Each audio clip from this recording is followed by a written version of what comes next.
The other thing that I did want to mention, and it picks up what David just said at the end, is this point about indifference, or let me spread it a little bit, about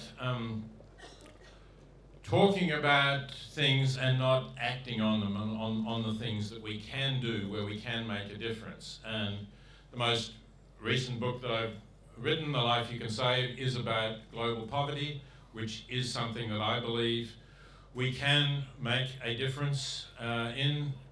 We, people of the affluent world, people of Australia, you know, everyone who's middle class or above in Australia, let's say everyone who can afford a ticket to a writers' festival, can certainly afford something to contribute. And I don't just mean $1 or $2, but something significant to contribute to organisations, whether it's Oxfam Australia or CARE or the Hunger Project, whatever it might be, that are working to help the world's poorest people.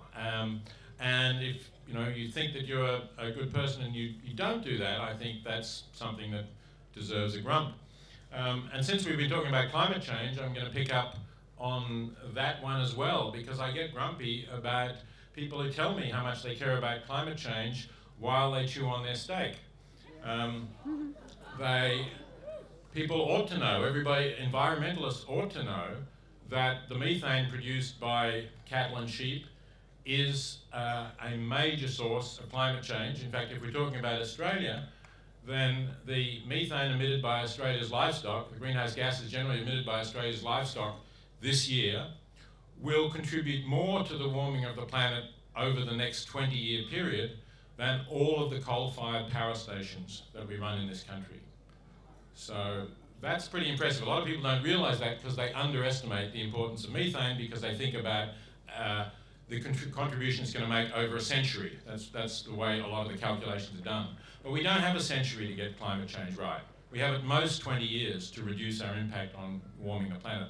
And in that shorter time period, because methane breaks down after 20 years, so that's why it has less impact over a century, but over that 20-year period, as I said, livestock contributes more to greenhouse gas emissions than all of our coal-fired power stations. So think about that if you care about climate change before you support the beef and sheep industries.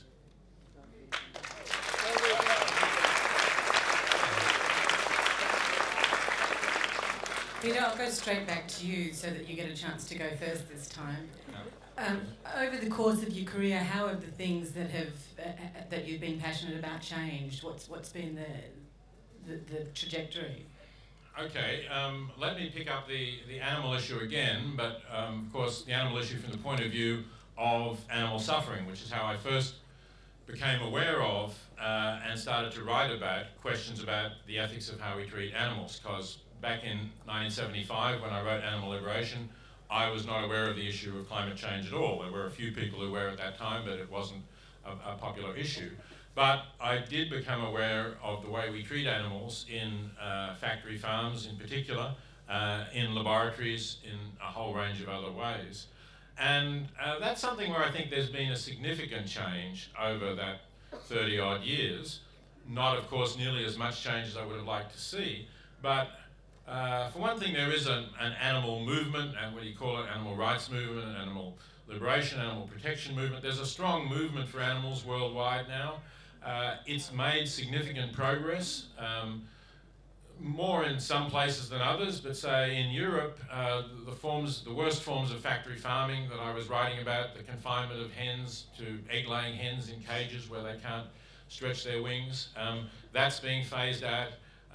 Confinement of pigs so they can't even turn around, veal calves, same thing. Those things are all going across the entire European Union, and that's helping hundreds of millions of animals. And now in the United States we're starting to see that too. A lot of people are not aware that in November, the same election that elected Barack Obama, California voted to ban the battery cage, or to ban any system of confining animals so that the animal can't stretch its limbs without touching the sides of its enclosure or another animal. And that effectively bans the battery cage and some of the other ways of keeping pigs and cattle. So it's good to see that progress. We're not quite there yet in Australia. I hope we'll get there. But we've made progress here in relation to codes of experimentation on animals. So I think things have improved there. On issues about life and death matters that I've written about, issues like euthanasia, and so on. I think we've also made a little bit of progress. We've seen a number of countries legalise voluntary euthanasia: Netherlands, Belgium, Luxembourg, and at least as far as physician-assisted suicide is concerned, the US states of Oregon and Washington. And of course we had that brief flurry in the Northern Territory, which unfortunately got overruled by the federal government. But I think we are making slow progress in the right direction on those issues.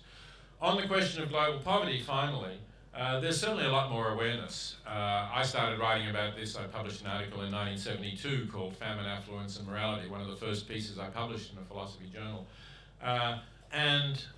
Things have actually got better since then. A lot of people don't realise it, but as I said when I was talking here yesterday, although the population of the world has grown from about 4 billion to 6.5 billion, roughly since the time I wrote that article, the number of people living in extreme poverty has fallen from 1.9 billion to 1.4 billion.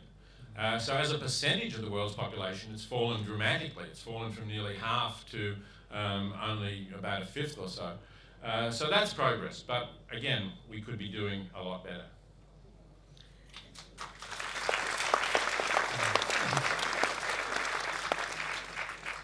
David, irrationality and indifference, how has that changed over the last 30 years as you've been observing? Well, it doesn't seem to have. I don't know whether it's deeply embedded in human nature and whether it's a useless exercise to try and change consciousness, but I don't think it is, because we used to have slavery. When you read the plays of the Roman plays or the Greek plays, it was just an accepted fact that slavery was a normal part of everyday life. Nobody challenged it until somebody did challenge it, and then things started to happen. Feminism, for instance, until feminists started to challenge the assumption that women were in some ways inferior, that change of consciousness didn't happen. So I'm not as pessimistic or fatalistic to say things can't be improved.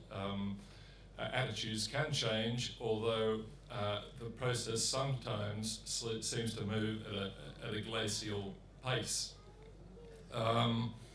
And that you can get pretty despairing. It's also a grump of mine how easily a relatively handful of powerful men can dominate the thinking, the attitudes, and can restructure or structure the world's rules to act in their own favour. I mean, one of my greatest grumps is getting up and reading The Australian every morning. This is not a newspaper, it's a right-wing ideology for big business.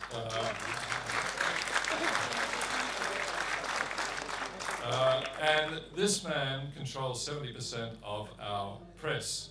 Every politician kowtows to him. I suspect that half the reason why Kevin Rudd is so glacial on climate change is the fact that the Murdoch media is so powerful that it can almost dictate the policy of any politician in Australia. The power centres are not politics anymore. They're as I said, they're the handful of giant industrialists and media moguls and owners that can shape the world's agenda. There are a few lone voices in journalism like John Pilger who've been making this point very forcefully for a very long time. But the minions of the paid press denigrate John. If they find one tiny error in his work, they'll celebrate it for years. They'll invent a term called Pilgerism to say that he's not really a journalist. In fact, he's one of the few journalists telling the truth. And if he makes the occasional odd mistake, the big picture that he paints of how easily the world is manipulated by a handful of powerful people is a very accurate picture. And I just wish there were more like him in the world.